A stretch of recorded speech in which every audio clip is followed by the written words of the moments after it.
Well, good afternoon, and thank you for coming to this session.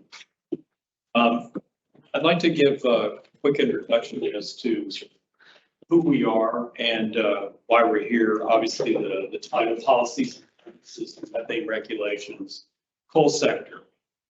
This session will be in a certain way a mixed bag of various ideas and bits of information, and I think you'll find useful.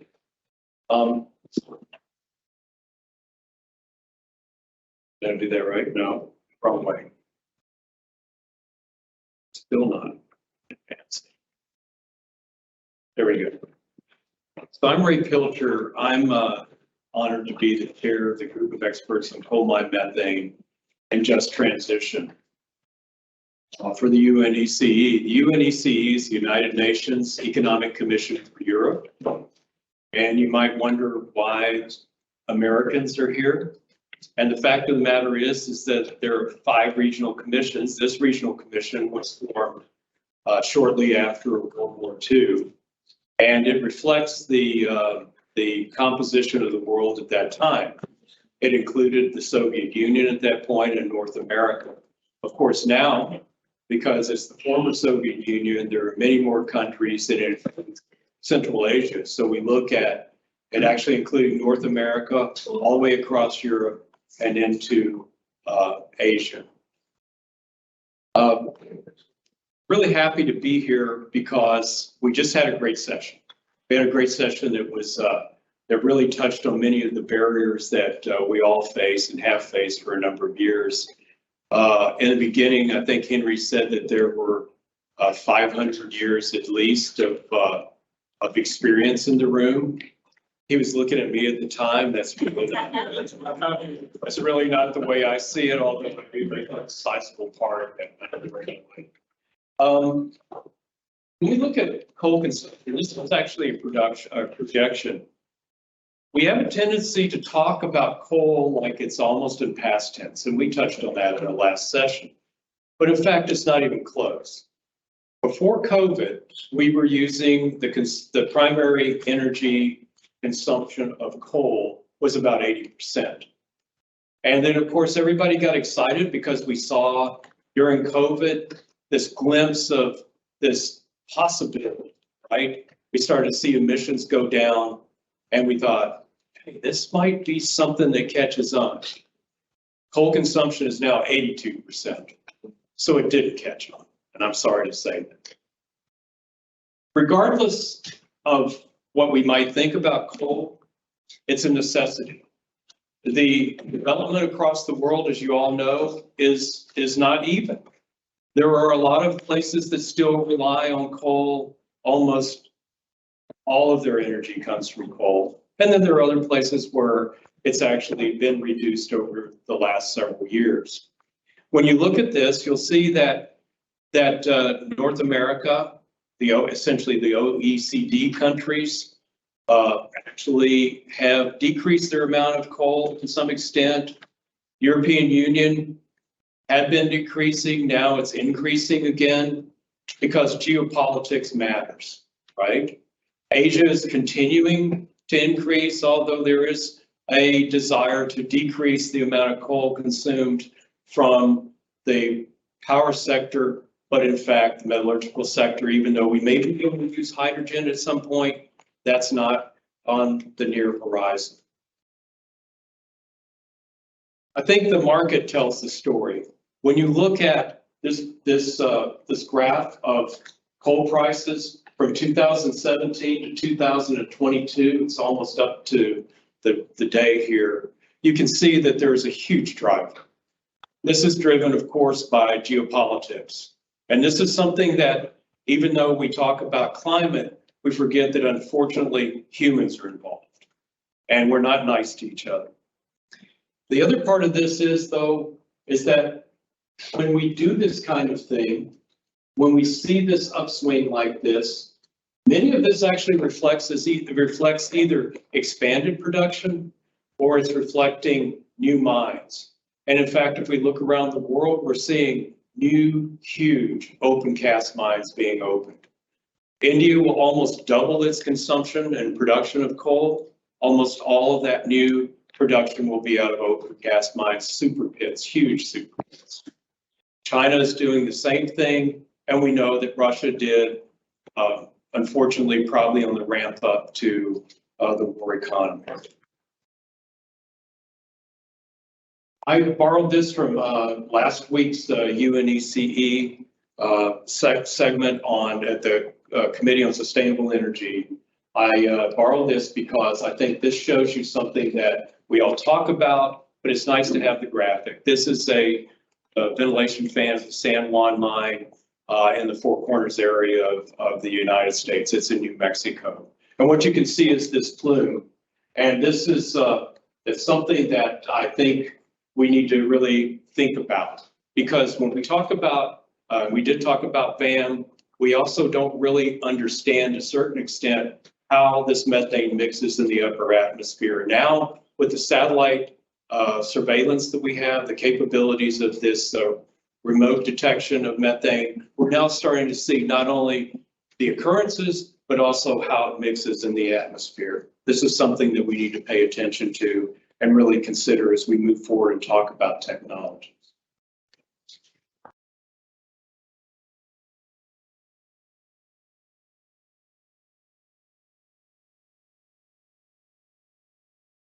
Okay, there we go.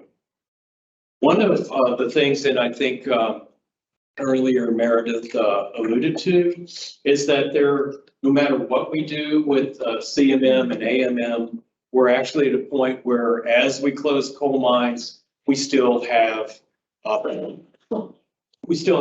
of methane that we're going to have to deal with in the future.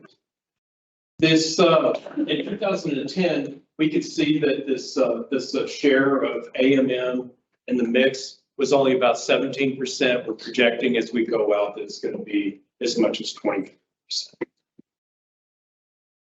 So one of the things that I'm actually very interested in is open cast mines. I've been working on some mines recently, and what we know for a fact is that open cast mines actually emit a lot more methane than we thought. Most of the time, inventories actually use a emissions factor. And what we're finding, these mines that are opening up, these huge mines that they're being opened, actually a lot of those are metallurgical coal. It's high rank coal. It's open and it's close to the surface because there's a geologic structure, often something like this, and then they mine the top of that structure because it's close to the surface. And actually what it ends up being is a great conduit. And we're finding now that in certain mines that they in fact emit quite a bit of methane. And in fact, what we've seen now is areas like in the Ekibaktus area of Kazakhstan, which has always been said to us, oh, there's not very much gas associated. Well, in fact, every time these satellites pass, they're seeing this kind of plume come off these mines. This one's actually in China, however. And what I would say about that is that we've probably underestimated the amount of gas that's moving up. It's not really necessarily associated directly with the coal, but it's coming up from deeper sources and migrating to the surface.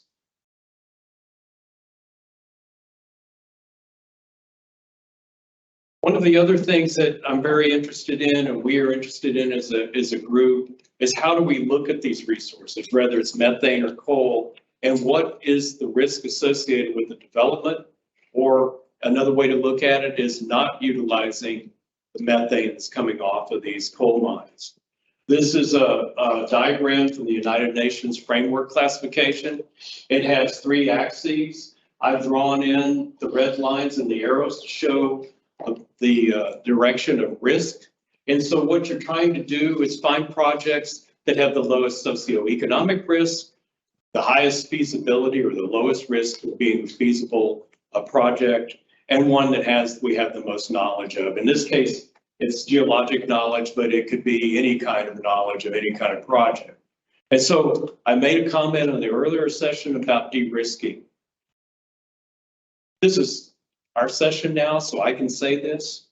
The idea of financial de-risking is a little silly when you think about it, because what we're really looking at is the kind of risk that may actually stop economic development.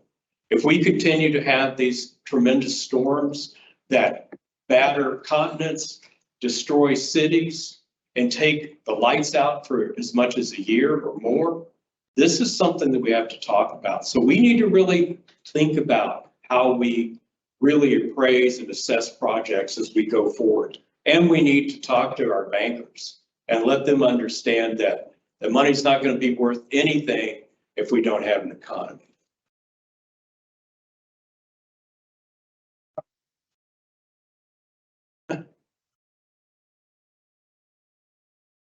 This battery. Okay, so on the slide is thanks to the great work that has been done over the years by GMI and the US EPA. There are many, many feasibility and pre-feasibility studies out there. So this is actually a diagram and an unpublished, so far unpublished World Bank paper that I've been working on.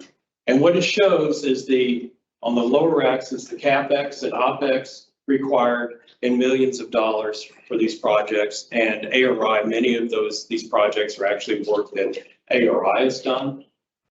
And what I'll show you is that as you go up along this axis, it is kind of amazing how well they adhere to it. And this is emissions production or reductions in millions of tons of CO2e. So a project down here, this one would be something like $300 a ton of CO2e. Project up here is only $10 a ton of CO2e.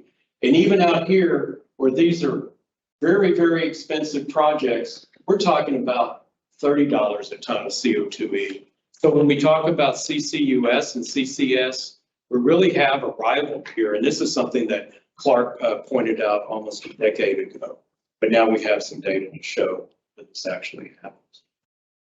So with that, I'm going to introduce our first speaker. First, I'm going to introduce everyone here. Clark Talkington is Vice President of Advanced Resources International. Brent Fitzgerald is a Technical Manager for the American Carbon Registry, a voluntary registry for carbon trading. Michael Dropic is the Chief of Section for the UNECE and is also acts as the Secretary of our group of experts. And Richard Mattis works for RM Business Development Consultants. Anyway, sorry. And Richard has been an expert as a part of our group for a long time. So with that, Clark, you're on. All right, thanks very much, Ray. Thanks for the opportunity to speak before you today. My presentation here is just going to be a very, very high level introduction, if you will. I think over the next 3 days, including today, but tomorrow and Thursday, there's going to be a number of speakers who are going to be diving much, much deeper into these topics. So this is really just a kind of an introduction. But I think, first of all, when we think of mine methane, really the sources of mine methane or underground, basically active or what we call working underground mines, surface or also called open cast mines, and then also abandoned mines. And as Ray just pointed out, what we're seeing is more and more mines closing in many countries, US, China, Australia, et cetera. Abandoned mine methane emissions are becoming a much bigger issue, not only from an emissions standpoint, but also from a safety standpoint. In many countries, mines actually exist underneath towns, villages, et cetera. So methane migration becomes a significant issue.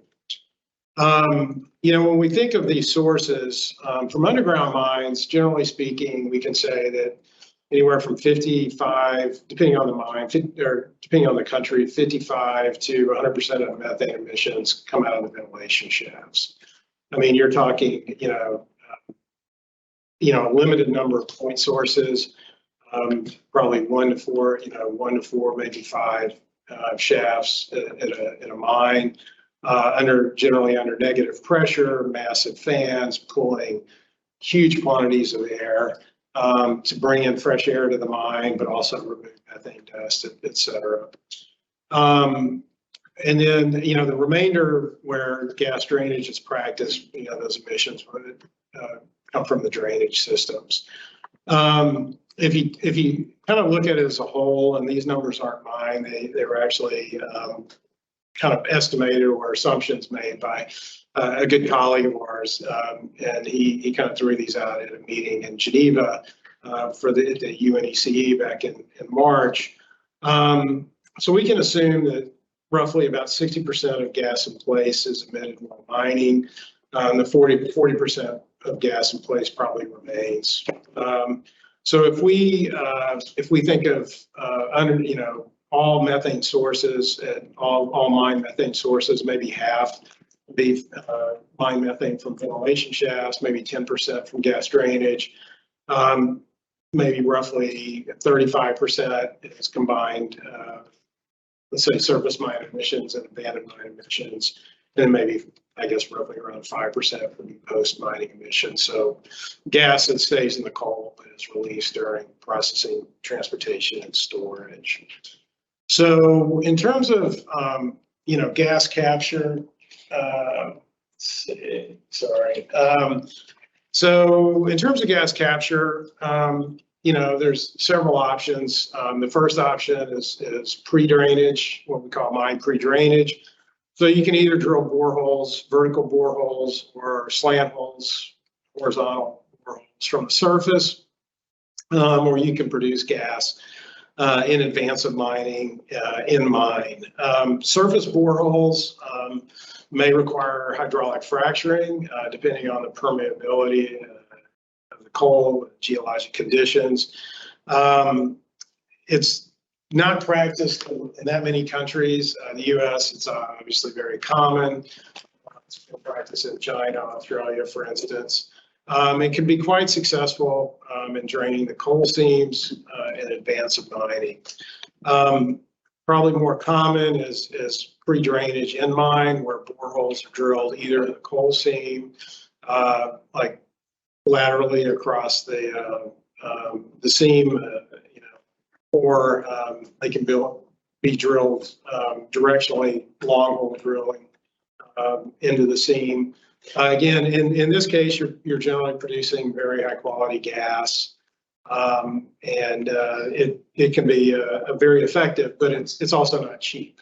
It can be quite expensive. You need the crews, the equipment, the practice to actually undertake this type of drilling. So a mine will definitely weigh heavily the cost and the effectiveness of pre-mine drainage. But again, especially vertically, and even in mine, depending on how far in advance you want to drill, you can be pre-draining for years before you actually mine the coals. So more common worldwide is actually drilling and pre-draining in mine, or pre-draining, during mining, or what we call post-mine drainage. So you're actually producing gas primarily from GOF areas, depending on where you're from, what you call them. But essentially, after the longwall passes, the roof and floors heave, you have this rubbleized zone, releasing a lot of gas into the mine. So you can, it's quite sensitive. There's a range of different technologies you can use. You can use vertical surface GOF boreholes, which are quite common in the US. You can use in-mine boreholes. There are different methods. Cross-measure boreholes are very common around the world. There's also, again, directionally drilled boreholes. You can drill along the length of the panel in the rock above the coal seam. So when it's mined through, gas flows up into the borehole, which acts as a pressure sink. And so you can continue potentially producing gas post-mine for a fair bit of time, although eventually the gas quality decreases significantly.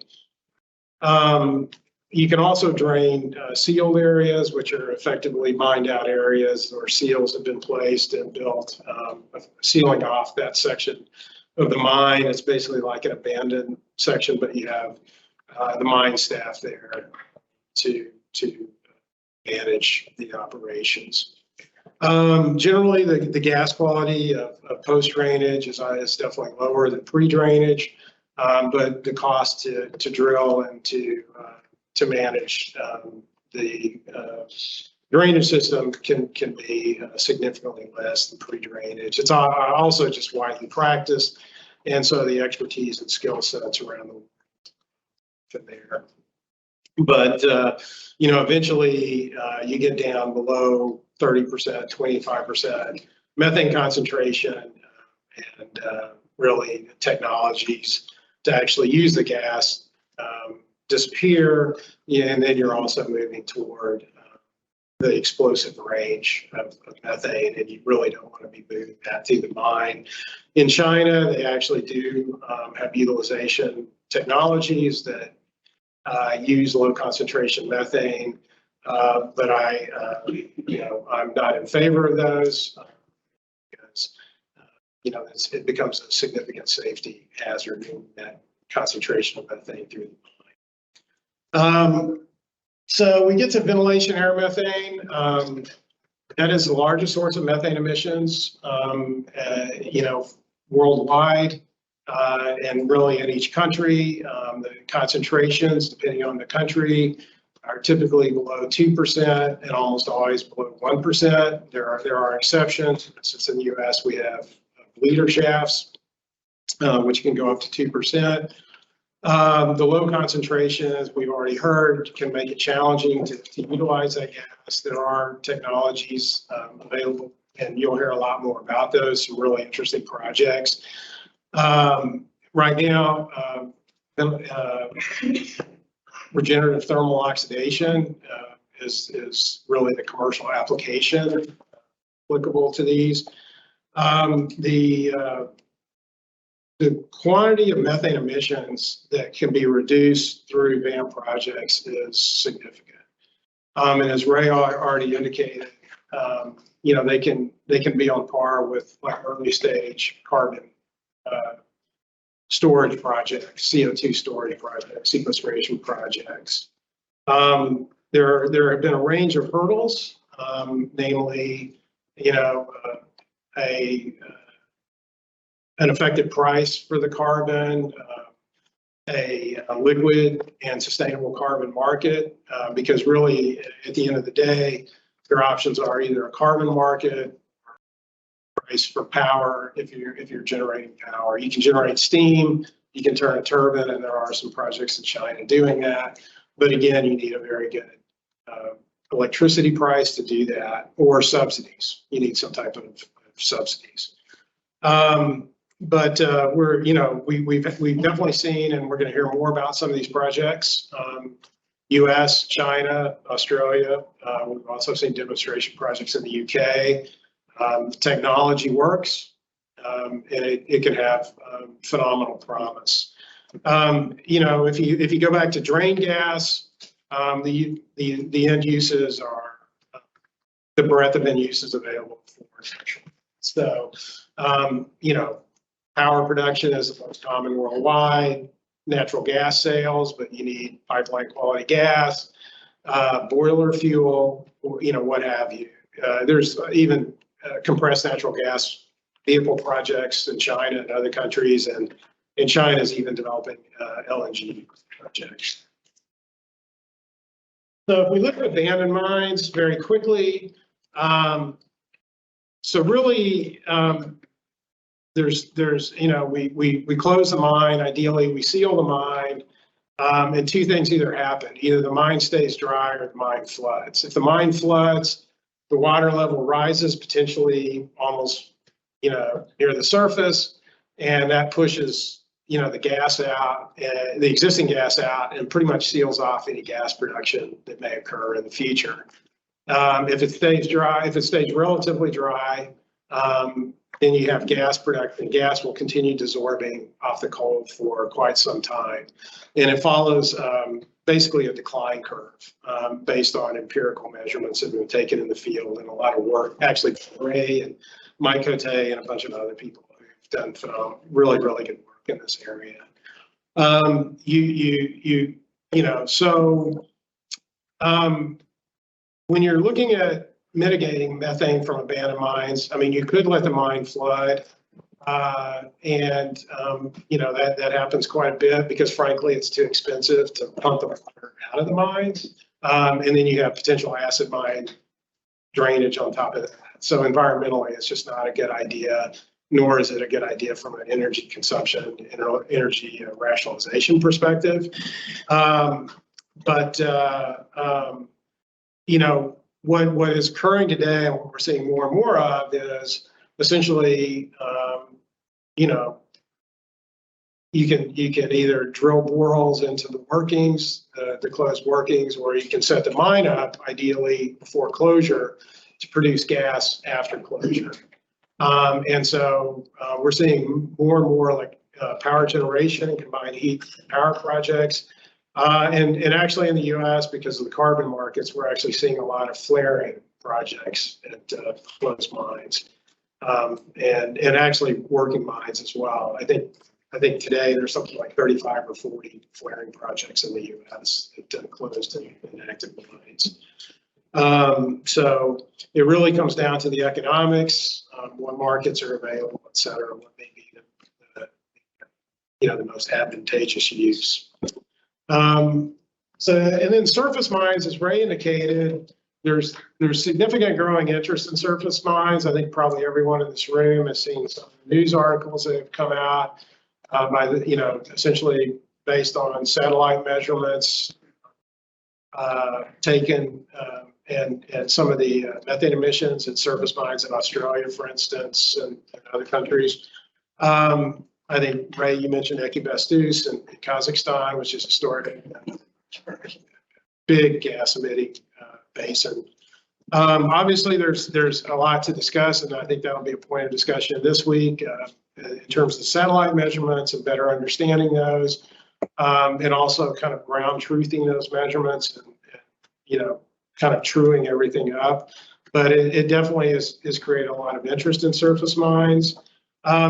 There's really a couple of options in surface mines, and we have some examples in the U.S. where vertical boreholes were drilled from the surface, and gas was produced prior to excavation. And this is out in the western U.S. Where there's massive surface mines. This proves quite effective, I think. I mean, eventually, just because the permeability of the coals, you start drawing in air. And I honestly don't. I think it was it 2,000 meters or something like that, yeah. Ray? Yeah. So Ray is but there were quite successful projects out in there. There have also been some examples around the world where the seam dips, and as the seam is dipping, you transition from a surface mine to an underground mine. And I know some examples in the US and Australia where they drill horizontal boreholes into the dip and produce gas in advance of going underground. So I think this is going to be a topic of discussion, this week and in the future in terms of how to address these surface mine emissions, if in fact they are as significant or close to as significant as some of the satellite measurements indicate. So I look forward to those discussions. And with that, I'll just conclude my slides. Turn it over to Brent. Yes. Brent. Sorry. We're going to have time at the end that we can handle questions and answers. And if you don't mind, we'll keep them for at least the time being, and then we'll get back. So you've got things to write with. Don't forget your questions because we'll. Okay, Brent, would you like to talk to us about carbon credits and the idea of carbon finance? Yeah, absolutely. First, thanks for. Frankly, there's just so much knowledge in this room. Continuing to learn from everyone here. So I just want to say thank you for that, as well as thank you for allowing me to share what I can for what little I know. That said, My name's Brent Fitzgerald with American Carbon Registry, which is a subsidiary of, nonprofit subsidiary of Windrock International.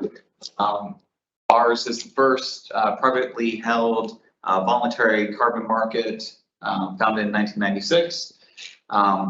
Purpose of ACR is to develop science-based, rigorous, quantitative schemes for emission reductions or emission removals from various project activities, be they nature-based solutions or industrial solutions.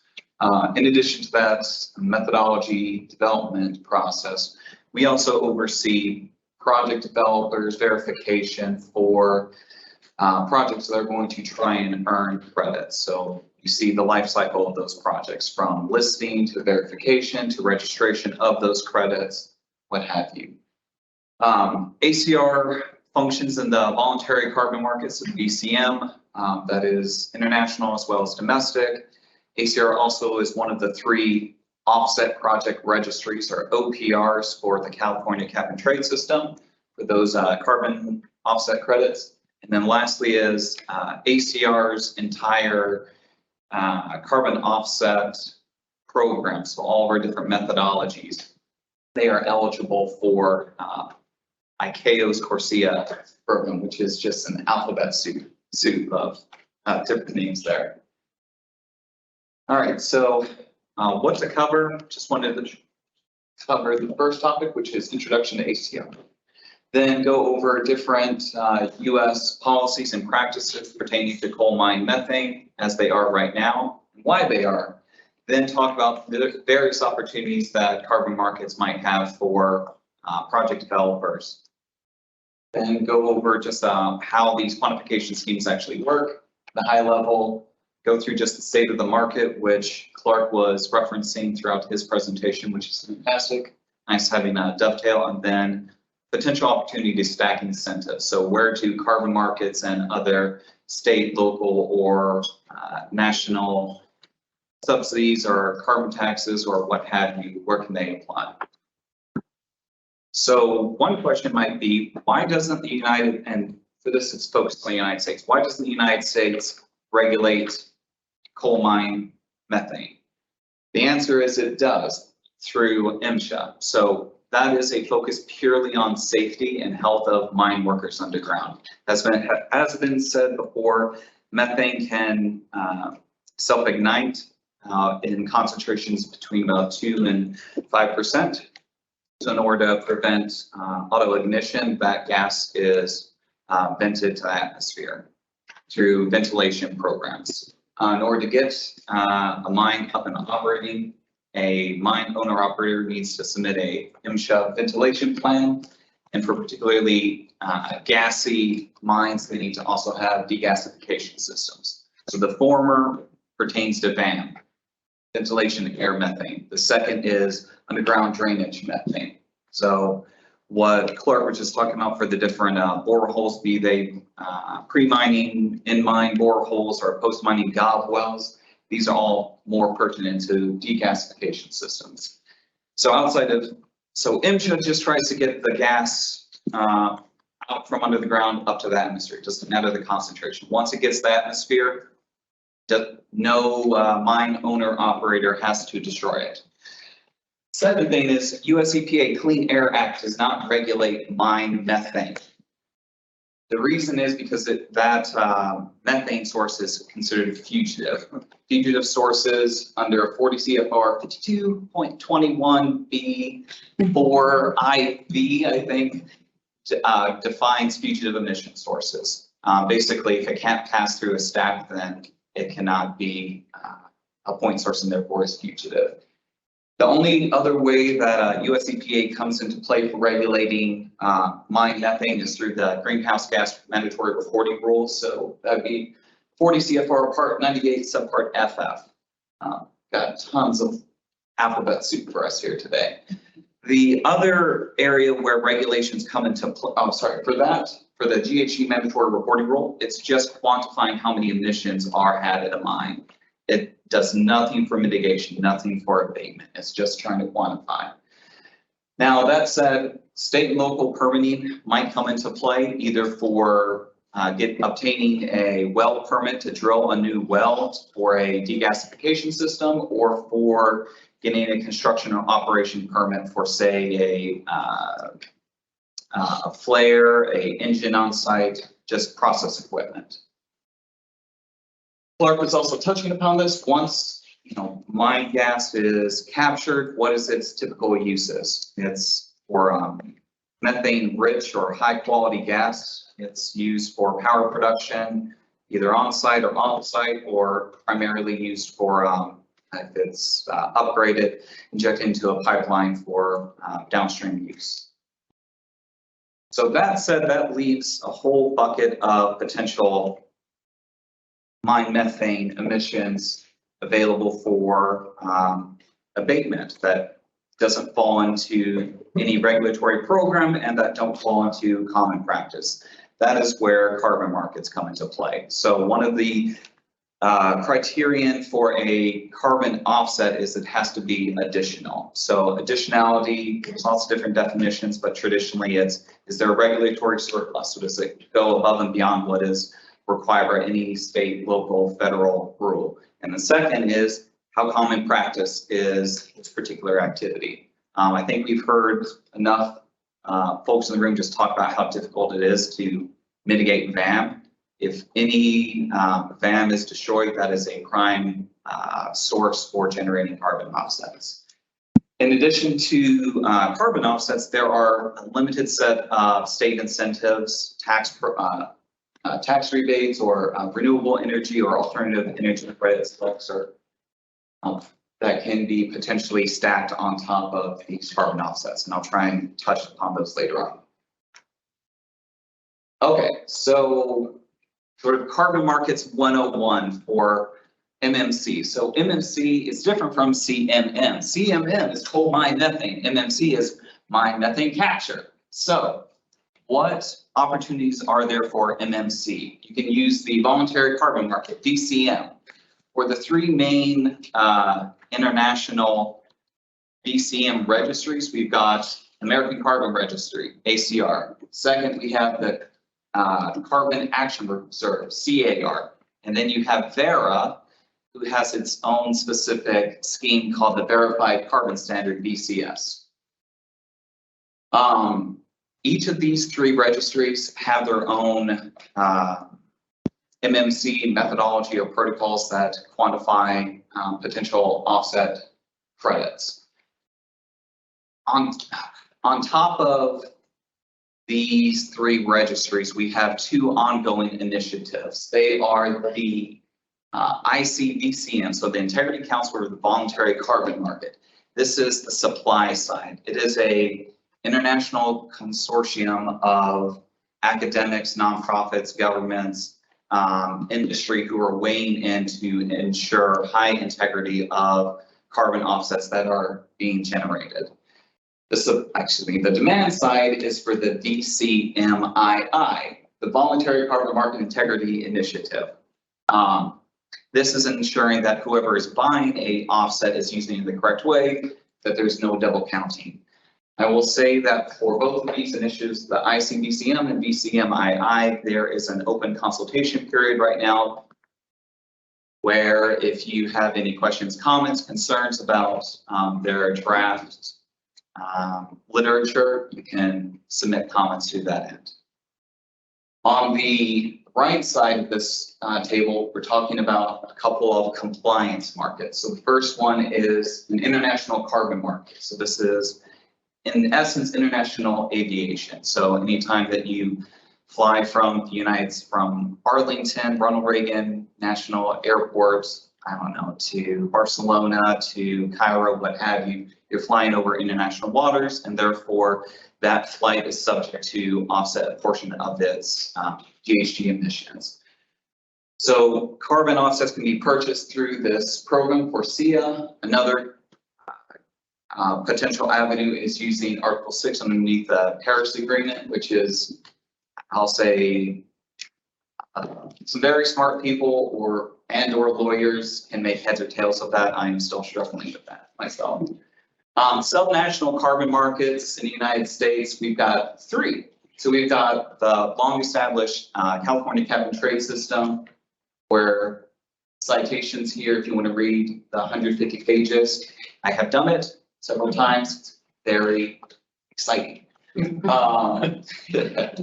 The second is for the California cap and trade program, there are a total of 6 different project activities where you can generate carbon offsets. Of those 6, one of them is mine methane capture.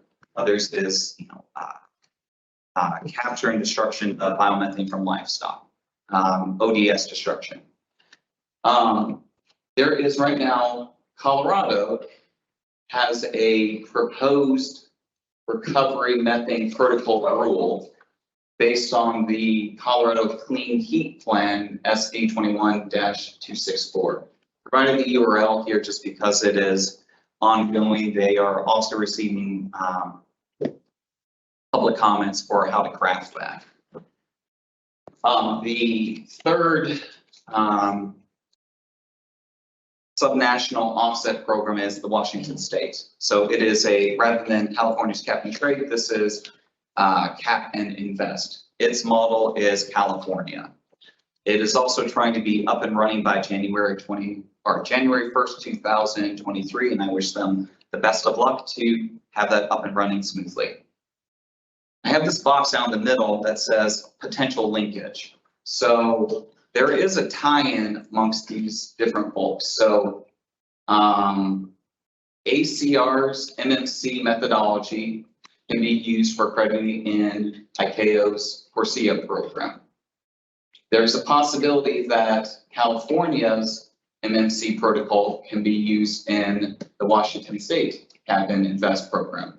And also any 3 of these MMC protocols could be potentially used in the Colorado the Colorado Recovered Methane Protocol rule. So we've got all these different linkages here that I just wanted to call out. One benefit of having these different linkages is if you were a coal mine operator, you have different markets rather than just being pigeonholed into only, say, Colorado State.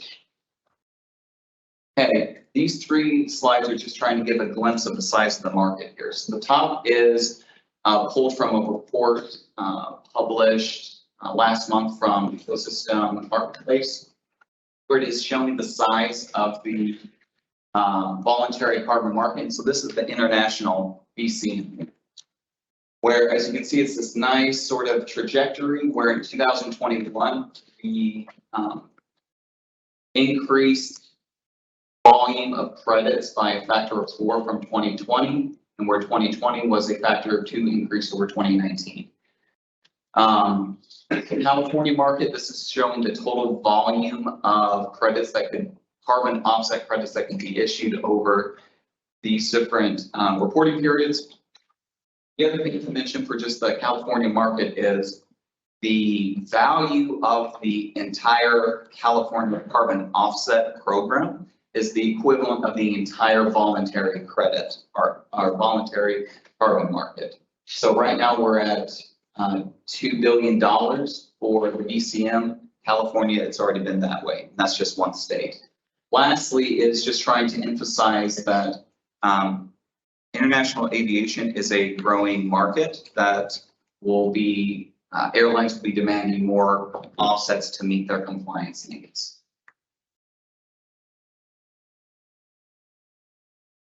Okay. Oh, sorry, coming back, heard from the previous technical session what Clark was also saying about having a stable liquid price for carbon credits. Price is kind of all over the place right now. So pre-2022 voluntary carbon offsets for industrial solutions generally ranged $3 to $5. In 2022, it's more like $8 to $15. Whether or not that'll stick is an open question. For CORSIA program, it was pre-2022 more like $5 to $10. Now it's $10 to $15 for 2022. And then California carbon offsets for industrial solutions, pre-2022, they were generally sub $20, and now they're near parity with California carbon allowances, which is near $30. Okay, overview of how a project developer could even earn credits through a typical MMC protocol. So one is making sure that you hit each of these different eligibility criteria. I'm not going to go through them all, but just the biggest, most important thing is the mine methane. A given molecule of mine methane, if it is going to vent to atmosphere in the absence of a carbon offset project, then that is eligible for carbon crediting. If it otherwise would be captured and utilized for, say, power generation on site or for downstream utilization via pipeline injection, that would be not eligible. Different project types: BAM, abandoned mine methane, end uses. Clark already touched upon those different types. Same thing for mine methane sources. There is some general consensus about prohibitions about certain activities such as coal bed methane, where coal bed methane is generally considered molecules of methane from a coal seam that is undisturbed by mining activity. Then you would have just our quantification for emission reductions, baseline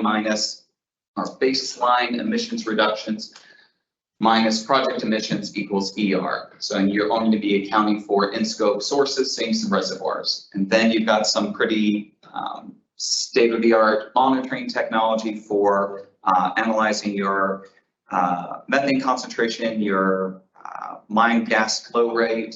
Then you're doing QA/QC procedures for those monitoring equipment. You're recording all that data. You're using that recorded data to input into the calculations to then report your emission reductions and then get credits for it.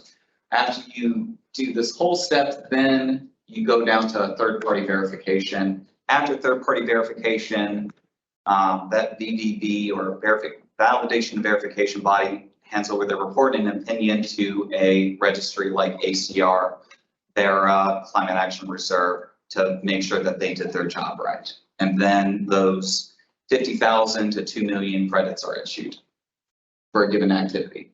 So the point of this slide is twofold. One is to, again, this is MMC carbon crediting activities just specific to ACR. So of the 48 projects that we have currently listed as of today and actively earning credits, 45 of them are using flares. The other 3, one's a VAM project doing thermal incineration, one is using pipeline injection, and another is power production. The other thing to just specify over here, whereas this slide is just showing total credits, irrespective of project activity, this graph, which is just pulled from ACR's publicly available data on our registry, is showing the orange line, how many new listings, project listings there have been cumulative. So as of today, there are 48 projects, and then projection of volume of credits. So for vintage year 2020, we had 1 million credits issued. By the end of this year, we'll be at 2 million. By the end of next year, it could be 2.5 to 3.5 million, just based on different projections. Then the other thing to emphasize here is for these end uses, what's the project types? One VAM project, 19 projects utilizing underground drainage methane from active underground coal mines, and then the remainder are from abandoned mine methane projects.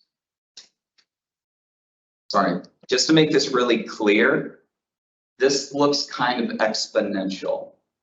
This is fantastic for folks in the room who are saying, why can't we have more MMC projects, more mine methane abatement?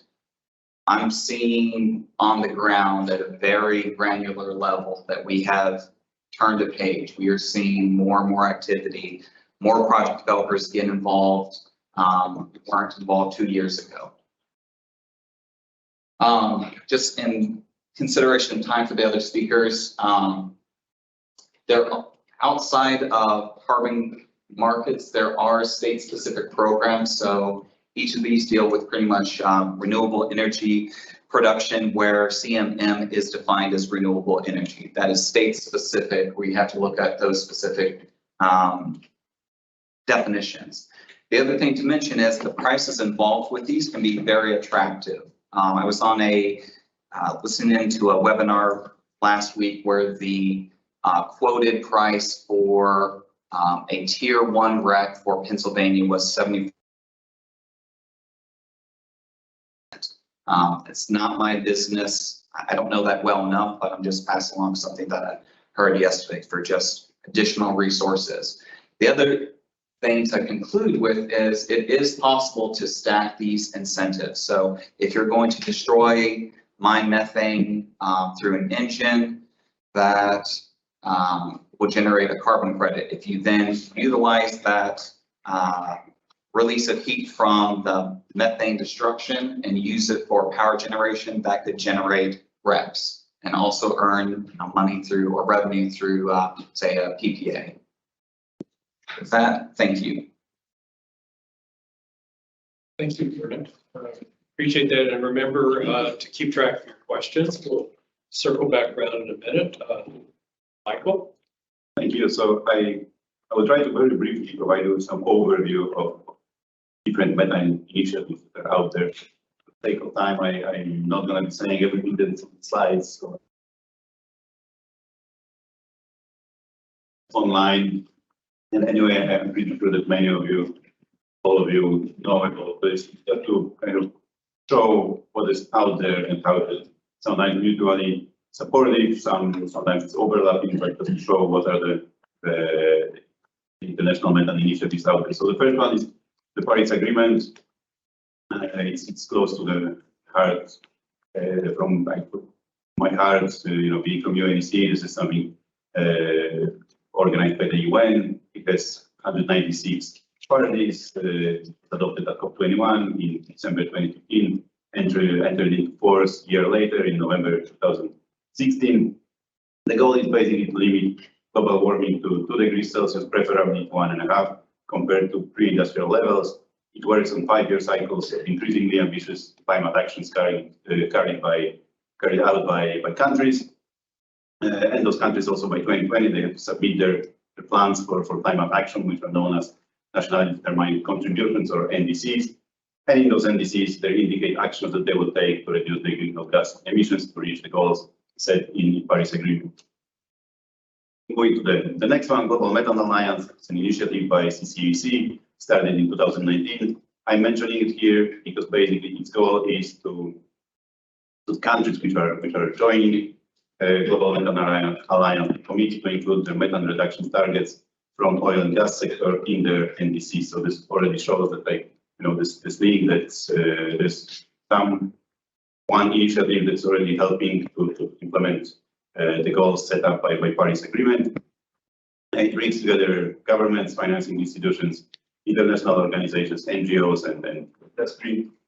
And countries have a choice of either absolute reduction targets of at least 45% reduction in methane emissions by 2025 and then 60 to 75% by 2030, or they can limit the methane intensity, set the methane intensity target of 0.25%, so they can choose which of those they would like to meet.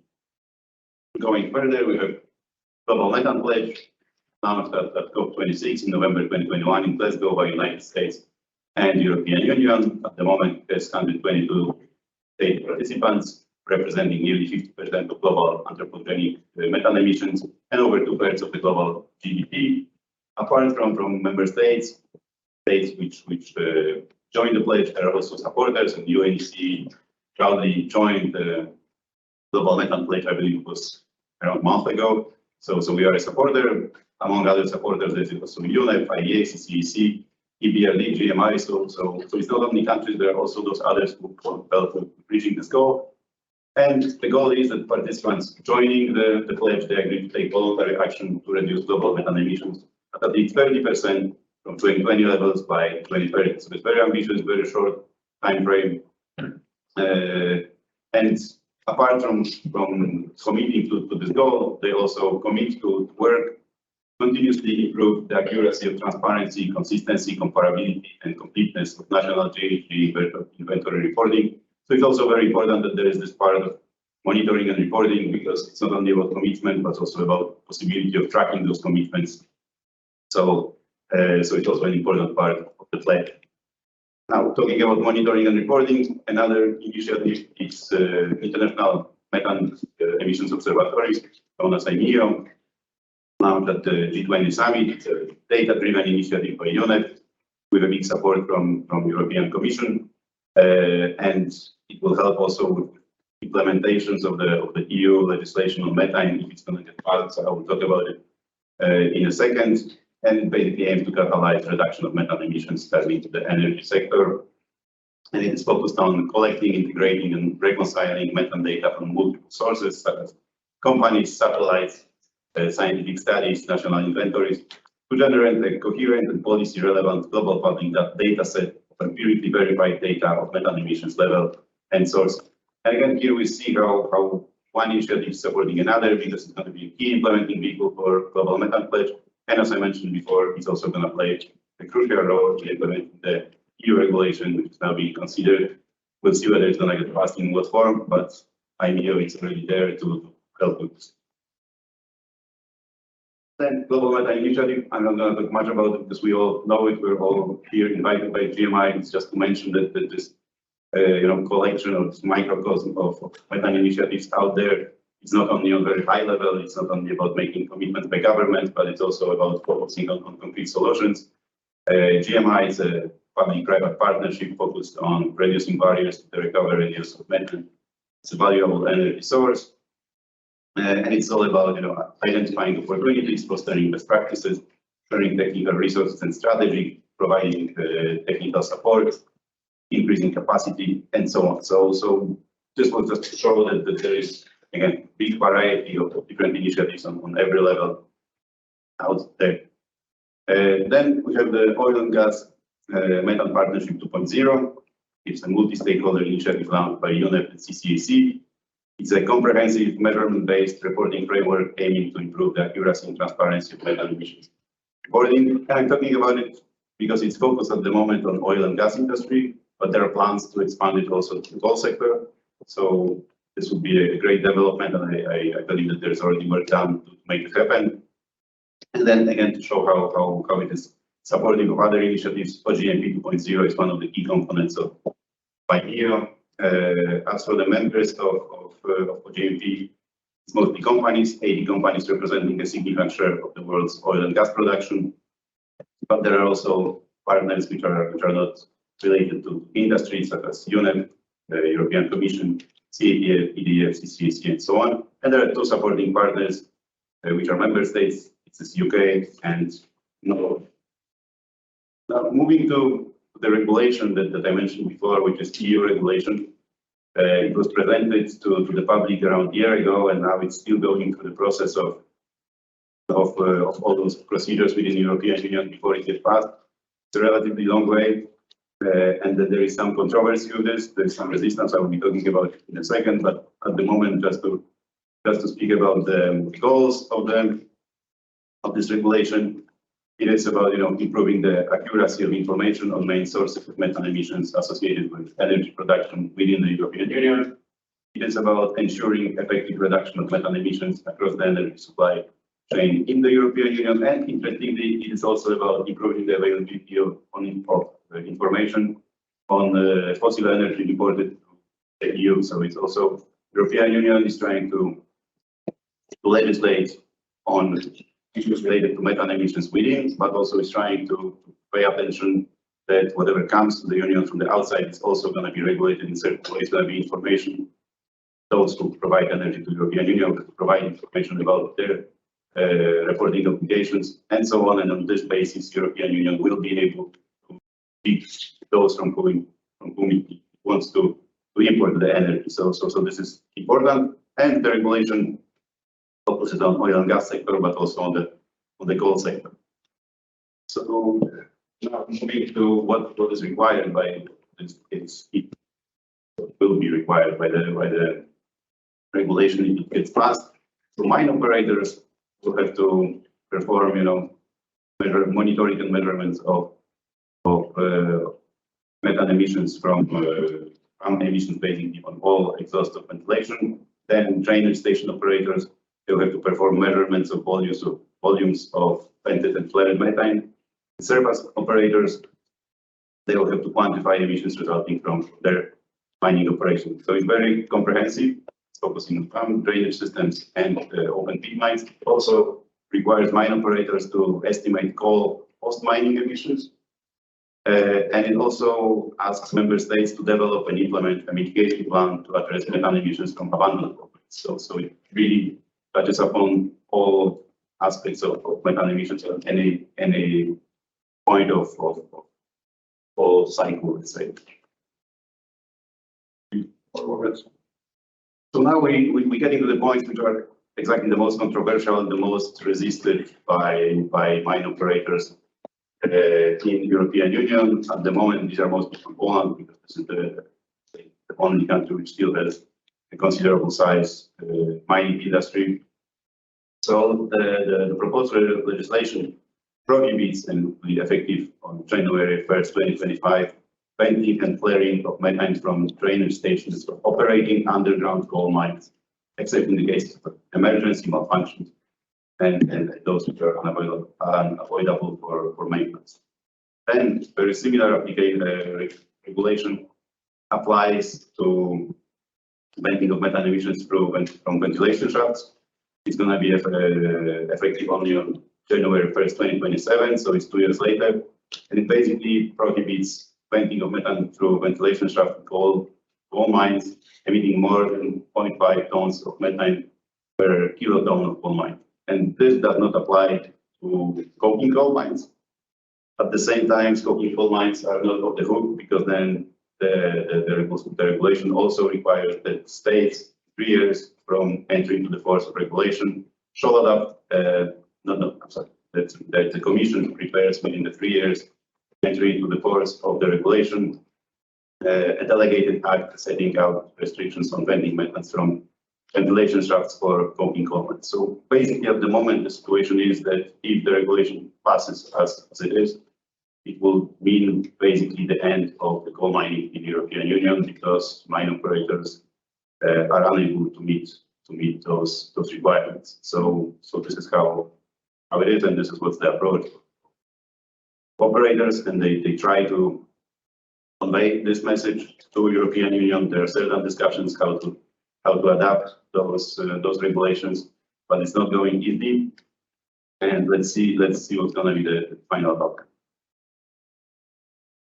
Moving further, the regulation also focuses on abandoned mines, so it basically requires member states in 12 months from the date of entry of the regulation to make an inventory of abandoned mines. Each member state needs to make an inventory of all its abandoned mines.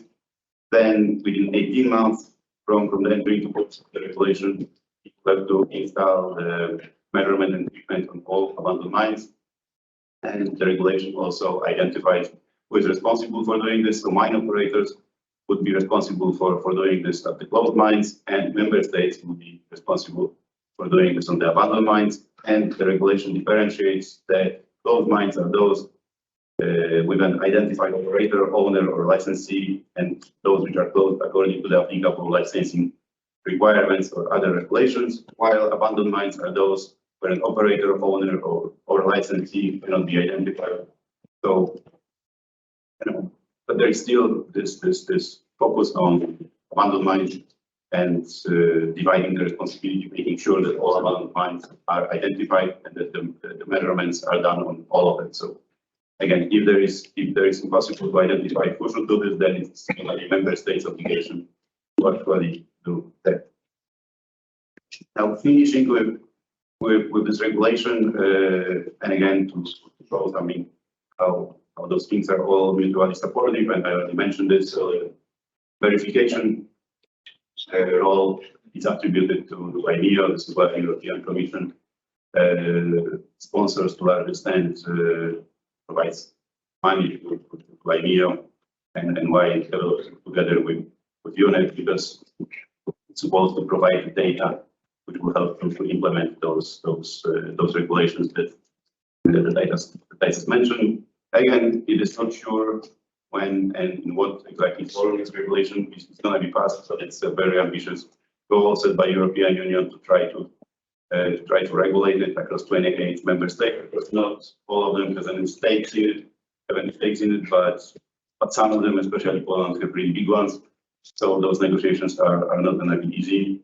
And then let's see if it may really lead to the end of Poland in European Union. So just to summarize all this, there is a broad selection of different initiatives out there. A lot of methane initiatives are focusing actually on oil and gas sector more than on coal sector.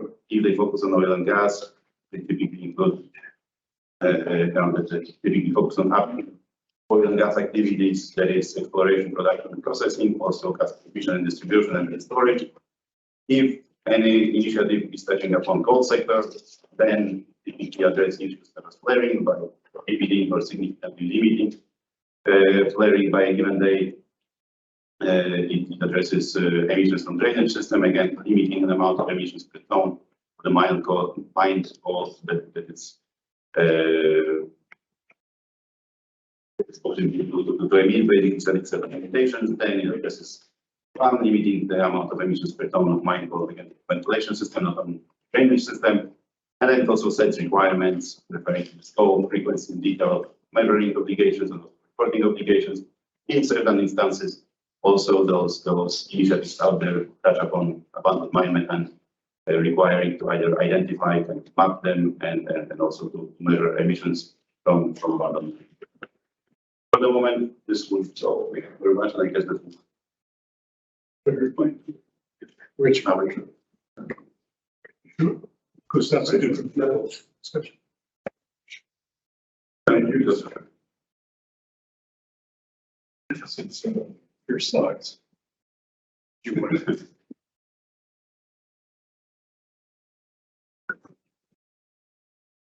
No. We can skip it.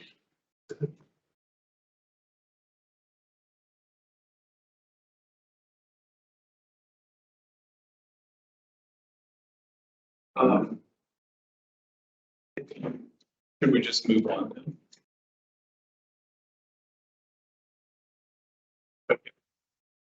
So we're going to move to Richard. I think it's advanced. I guess it's still the saying certain things against them.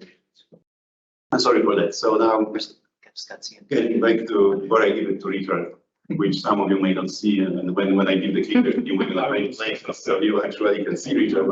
But speaking about regulations and especially those that are focused on the soil and water area, I wanted to say a couple of words about greenwashing and outsourcing emissions. So basically, okay. I just wanted to touch upon the issue that emissions, they don't recognize borders, they don't care about borders. What who cares about borders is basically politicians. So I'm sorry, I'm very straightforward, but this is the case. So then I was thinking whether it wouldn't be kind of more fair to account the emissions originating from the activities of the companies registered in a given country to that country rather than to the state from which actually those emissions originate. So let's say there is a company X registered, company X registered in the state X, which outsources its production to country Y. So whether it wouldn't be more fair to actually, account those emissions to the country X rather than Y. But then there is even better solution, I believe, and even more fair, because when you think about it, like coal is not being extracted for the sake of being extracted, provided that it's fun, just fun to extract. It's being extracted because there's demand for it. And this is the case actually with any product that is out there, toy and car, we produce those things because there is somebody out there who wants to buy it. So then I think that the best way of actually attributing the emissions would be to attribute them to the consumers. So basically, it doesn't matter where you produce it and where the geographical location of emissions are. I think the best way would be to track it and attribute it to the country or the market of which even product being sold. So the same is for coal, I can say. Now I was talking about European Union, and European Union may close its coal mine. Doesn't mean that it will not need coal, still import. So then, is it fair really to import it from other countries outside from the European Union, blame them for the emissions, even though they're going to be extracting this coal to provide it to the Union?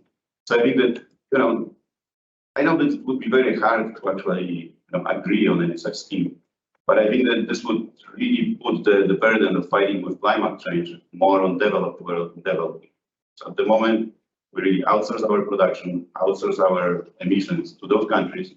Then we even adding to the carbon footprint because we require transport. But at the end of the day, they produce the product for us. And majority of what they produce comes to our market. So it's actually us who's responsible for those emissions, rather than those countries which are there and they are hosting the factories which are producing for our market. So this was just one thing that I wanted to draw out there, and I know that's pretty controversial, and I'm not actually sure whether it even could be an official UN policy. Maybe I should rather speak about it in my personal capacity, but it's just something that came to my mind recently, and I think that this would be something that would provide certain fairness to the whole debate on climate change. Then speaking about fairness, the last thing that I would like to touch upon is the need of just transition mechanisms in the coal sector methane regulations. Because again, if we set up those limits on methane emissions that coal mines are unable to meet for financial and technical reasons, then some unintended consequence of that regulation creating closure of the mine sector, and a lot of people, they lose their jobs. And since this regulation doesn't really talk about official closing mining sector, normally they don't have any just transition mechanism that are built in. For example, in European Union, you've got the whole pillar of focusing on just transition. There's plenty of money, but then when you talk about methane, this money is not connected. Then you talk about methane reporting, you're focusing on monitoring, reporting, verification, and mitigation of methane emissions. I think that it's very important to think about it. Those mechanisms need to be also in those methane-oriented regulations. And at the moment, basically, cutting methane emissions from coal mines is somehow unreconcilable with continuation of coal mining. So then either we set the targets for emission cuts at the level that are technically and financially possible to meet by operators, which is definitely suboptimal kind of outcome from the environmental point of view. Or we just decide that coal mining, really there is nothing that we can do with emissions from coal mining, that we cannot fight it, that we simply have closed mines. But then it should be done openly. It should be done by legislation that is aiming on mine closure rather than limiting methane emissions. And because of this, there's a number of building mechanisms that are going to take care of communities and stakeholders who are going to be affected. So just another thing just to throw there.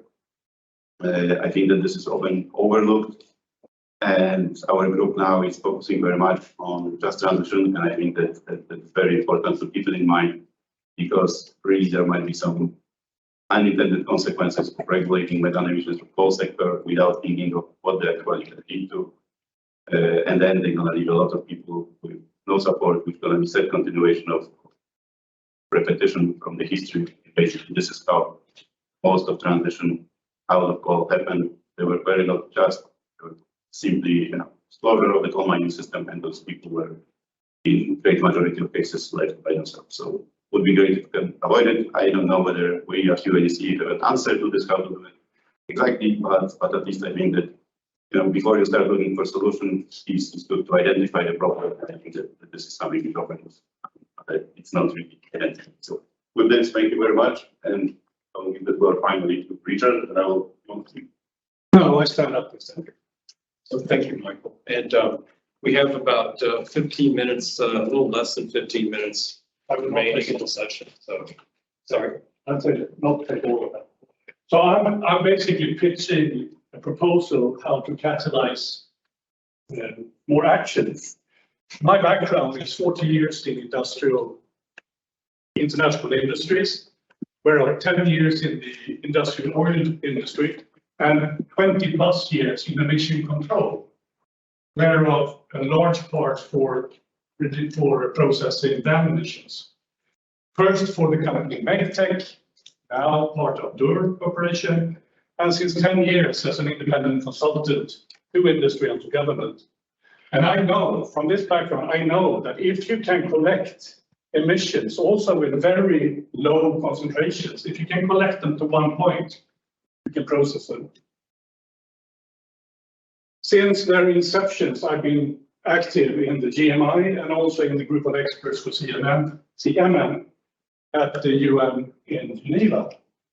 I absolutely share Ray's passion about supporting reductions of global methane emissions. I will address the missing link between government commitment and efficient action plans. And in the end, I will have a proposal. So let's just conclude that in the whole climate issue, the two lowest hanging fruit, where you will have immediate effect, is energy efficiency and reducing large emissions on methane. So let's raise the level of discussion from underground to that of an overview of all GMI efforts to reduce methane, and conclude it's all about drivers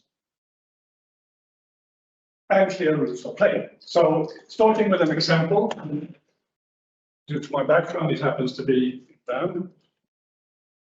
Wrong way.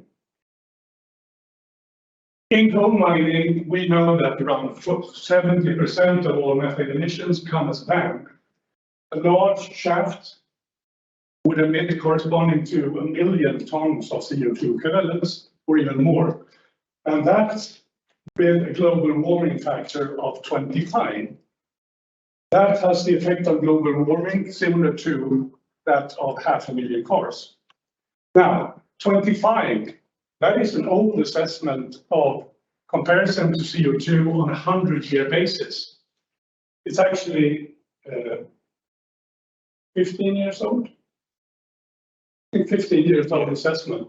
So the newest assessment is 1 year old. That's from assessment report 6. And then the number is 30. But if you compare on a 20-year basis, that's what mentioned in the key talks this morning, which is more relevant really, because that's corresponding to our window to act, then you're up at 82. So where I come, what I would like to here. This is a power plant that was installed by company Megtech in Australia in 2007, applying RTO technology, which was mentioned earlier, and which has been applied in industry since the 1970s. So it's well proven and mature technology. This plant was operated 10 years with high efficiency in the high 90s. 2 years later, 2 years after commissioning, so by 2007, I was negotiating around 30 contracts globally. 5 of those were power plants, the other were just mitigation. When the COP in Copenhagen failed to extend the Kyoto Agreement, all 30 investors backed out, explaining that I cannot put my money into a project where I don't know about the revenue after 2012, 3 years later. That essentially, I wouldn't say killed the industry, it hibernated the industry. So there has been a number of projects, but today with this fantastic mitigation of methane, there should have been hundreds of van processing projects around the world, and there is a handful. This is insane. lowest example. So conclusion is that when industry has clear rules of play and a value on the emission reductions, then they can calculate for loss or for gain, and action will be taken. It's that simple. So it's now that we raise the view. And we look at what's called a triple helix model, looking at the interaction between industry, science community, and governments. So if you use an example, the freons, the CFCs from the 70s, was noted to create a hole in the ozone layer. So industry is where this is a general case. Industry is where most emissions take place. Science community determine what effect it has and communicate the status to governments. And they take action by setting carrots or sticks, which are acting as financial drivers again.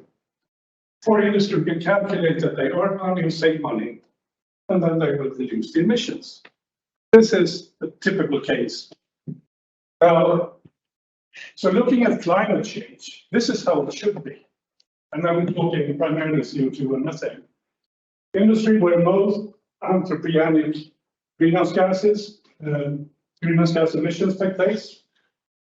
Science determine the effect, they communicate the status to governments, take action, they set carbon credits, they set carbon taxes. Financial drivers for industry will reduce the emissions. This is how it should be. But it turns out that climate change is too complex for that. So this is how it is. Science determines the effect and communicates the status, but you don't quite get through it. So governments set inefficient drivers or inexisting drivers. So industry has very few drivers to act upon, so you have very small reduction. Now, there is another player here. You have the general public, and they are increasingly concerned, but they seem to think that the issue is too difficult to understand, and they don't have tools to act. But if they would have, say, a more clear opportunity to buy carbon neutral products, then industry could label 1 or 2 products, see how it goes, don't raise the price. General public would buy them, showing a preference, and emissions will be reduced. But in this process, general public is also more informed, and they would provide support for action. And then we have where we come in, intergovernmental bodies and NGOs. There you have the negotiations reaching overarching commitments like the Paris Agreement with 200 countries and Methane Pledge with more than 100. So then action would be taken, right? But it's not. There is some action taken, but then you have investors. There are trillions of dollars allocated to carbon and methane emission reduction projects. But these investors say they have a hard time to find projects. And you have bodies like us, GMI, groups of experts at the UN, who have spent 2 decades in demonstrating technologies, making inventories of emission sources. So that should help. But it only helps so much. So what is missing? What is the missing link? Could it be that this is the key, that we are a key that can trigger more action? If you look at the information that we have compiled, maybe it's just a landscape of silos, which are difficult to grasp, to access for policymakers, for investors that are not technicians.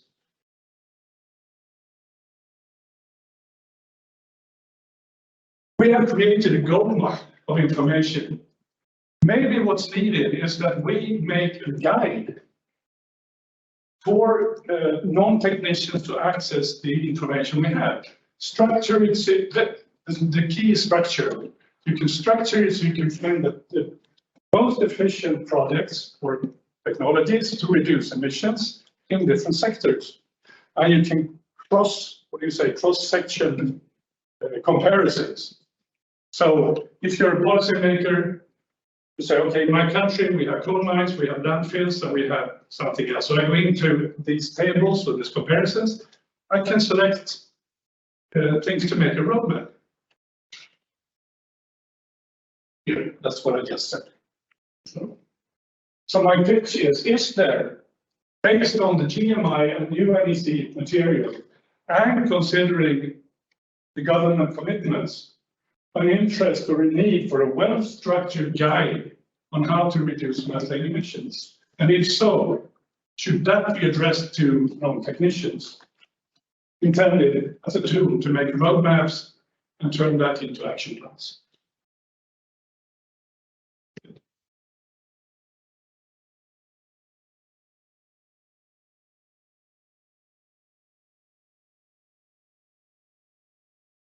So we only have a few minutes left, and before we open the floor for questions, I want to remind everyone that we have an annual meeting of the UNECE Group of Experts on Coal Mine Methane and Just Transition coming up in March of next year.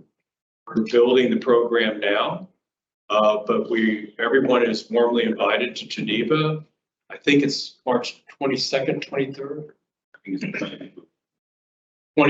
Sorry, March 20th and 21st. If you came later, you'd miss it, so don't do that. And it'll be announced, of course. So any questions for any of the speakers? I have a general question.